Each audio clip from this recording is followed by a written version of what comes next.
Bien régler son micro est une étape capitale pour tout streamer sérieux, parce que autant on peut pardonner une qualité vidéo un peu moyenne, autant si on arrive sur un stream et que le micro est immonde, on va pas rester très longtemps. Et pour ça, on peut tout simplement utiliser des filtres inclus dans OBS ou Streamlabs Desktop, donc on va détailler tout ça et voir comment bien régler les filtres audio pour son micro.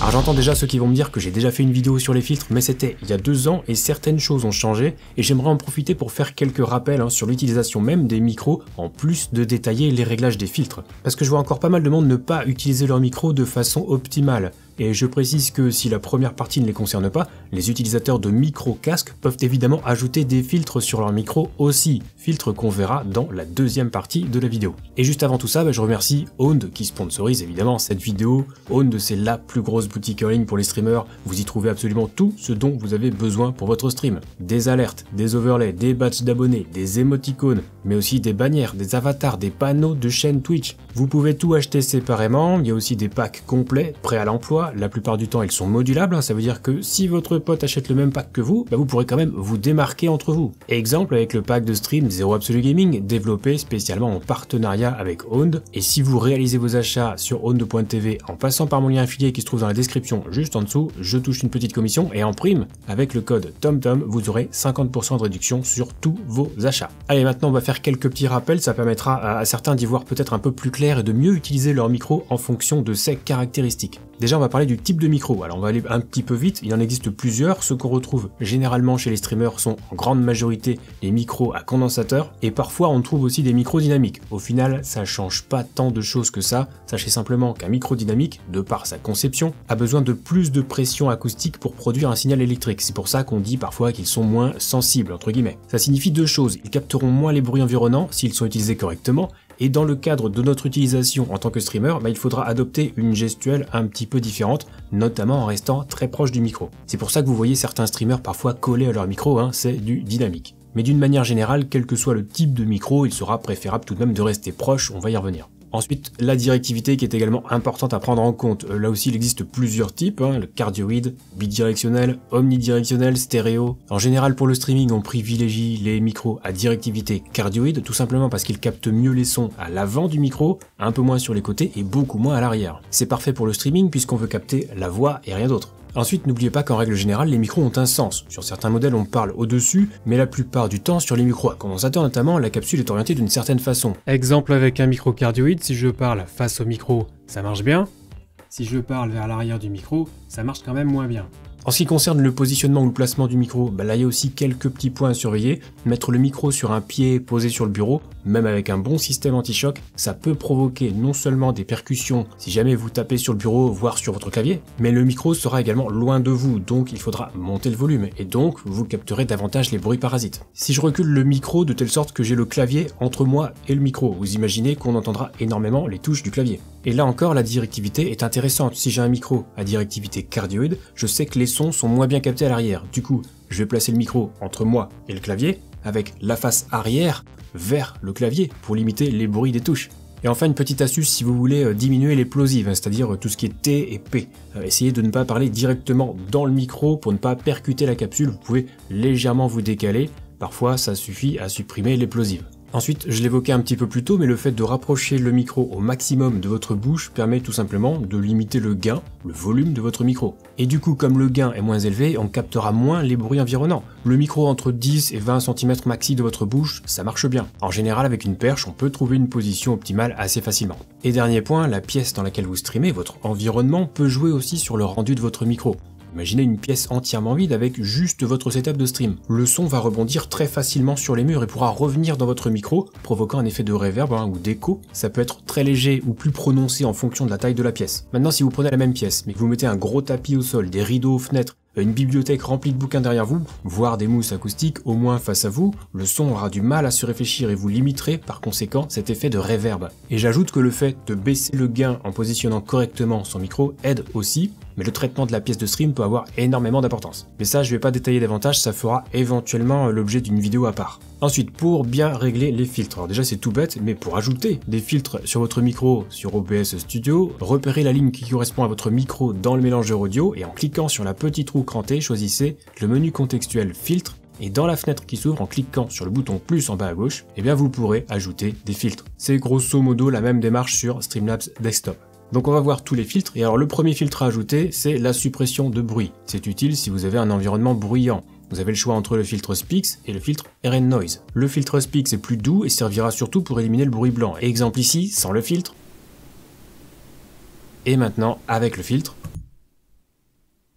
Le RN Noise est un petit peu plus agressif, il sera plus efficace sur le bruit des touches du clavier par exemple, mais aura tendance à altérer davantage la voix, et il ne propose pas de réglage fin, c'est on ou off. Là vous voyez que j'ai aussi un troisième filtre parce que je l'ai installé en plus, mais de base sur OBS vous n'en aurez que 2, et si vous cherchez la meilleure méthode de suppression de bruit, j'ai fait une vidéo entièrement dédiée à ce sujet. Ensuite, le Noise Gate, c'est ce qui va permettre de couper totalement le micro quand vous ne parlez pas, et de le réactiver dès que vous commencez à parler. Au niveau des options, on a le seuil de fermeture, donc ça veut dire que si le volume du micro passe en dessous de ce seuil, le micro sera coupé. Le seuil d'ouverture, c'est l'inverse, si le micro passe au-dessus de ce seuil, le micro va s'ouvrir. Donc l'idéal, c'est de régler le seuil de fermeture un peu au-dessus du bruit environnant, et pour cela, il faut jouer avec le seuil d'ouverture. Donc regardez bien la barre qui correspond au microphone dans le mélangeur audio d'OBS. Si je déplace le curseur du seuil d'ouverture, je peux situer à peu près la valeur du bruit environnant dès que la barre arrête de bouger. Et bien il me suffit de prendre cette valeur pour le seuil de fermeture et de la monter légèrement, par exemple de 3-4 décibels.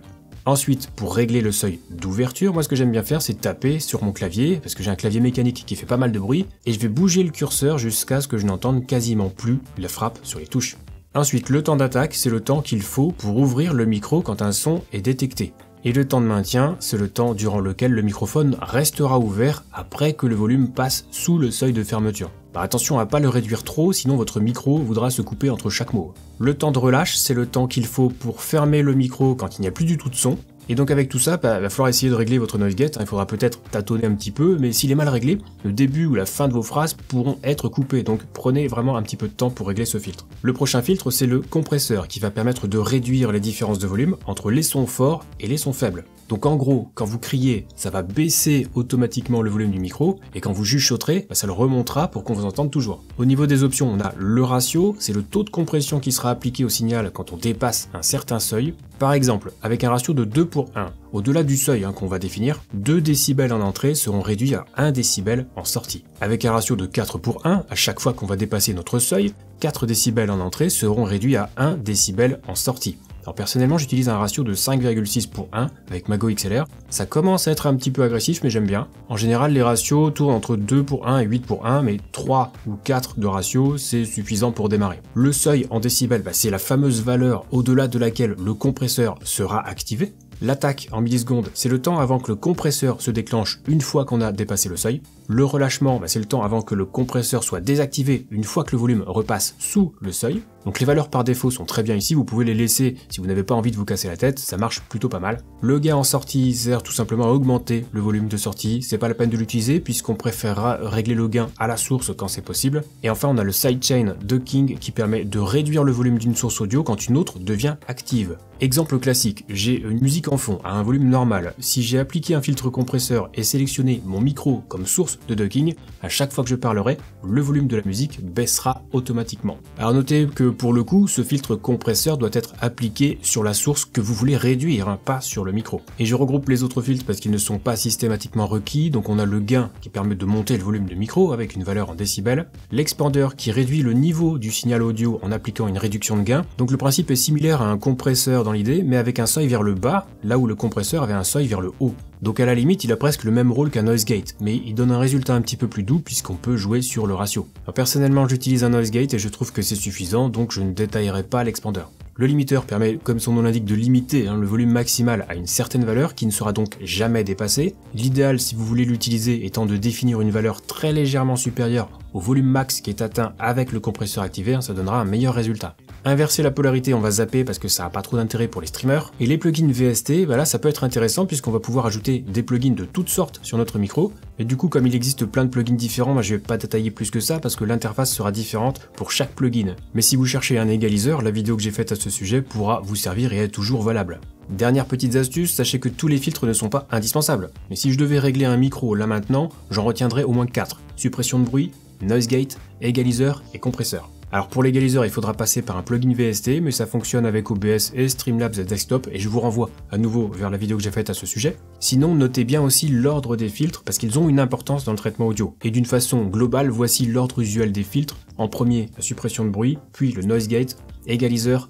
compresseur, le gain, l'expander, puis le limiteur. Et enfin, si vous voulez une bonne base pour définir le volume de votre micro, quand vous êtes en situation de stream et que vous parlez normalement, la barre de volume dans OBS doit arriver au milieu de la zone jaune à peu près dans le mélangeur audio. Comme ça, avec les variations et l'action du compresseur, vous resterez toujours dans la zone jaune et toutes les autres sources audio devront rester dans le vert. Et si c'est pas le cas, après avoir réglé vos filtres, il faudra peut-être ajouter un petit peu de gain sur votre micro. Donc soit vous avez directement un bouton dessus, soit vous pouvez passer par les paramètres de son de Windows, vérifiez que le périphérique en entrée est bien votre micro, puis cliquez sur propriétés du périphérique. Là vous pouvez ajuster le niveau du micro qui doit être à 100% de base, mais si c'est pas le cas, vous pouvez monter cette valeur au besoin. Alors attention toutefois, sur certains micros, mettre à 100% peut provoquer un peu de saturation, c'est le cas pour le Beur du M1 par exemple, et dans ce cas, rester sur 90% est préférable. Et donc voilà, avec ça vous avez tout ce dont vous avez besoin pour bien régler votre micro avec des filtres. Il vous reste plus qu'à faire 2-3 tests pour les quelques filtres qu'il requiert. N'oubliez pas de bien placer votre micro et de l'utiliser correctement et vous aurez terminé la configuration de la partie audio de votre stream. Donc si cette vidéo vous a été utile, n'hésitez pas à laisser un petit pouce bleu, à vous abonner à la chaîne et activer la cloche. Si vous avez des questions concernant le streaming, vous pouvez venir me les poser. Dès que je suis en live sur Twitch, la porte est toujours ouverte. Et pour les questions plus techniques, je vous invite à rejoindre le Discord communautaire Zero Absolute Gaming. Lisez bien les règles pour débloquer les salons d'aide et on vous répondra au plus vite. Sur ce, c'est la fin de cette vidéo. On se retrouve très vite pour la prochaine et d'ici là, bon stream.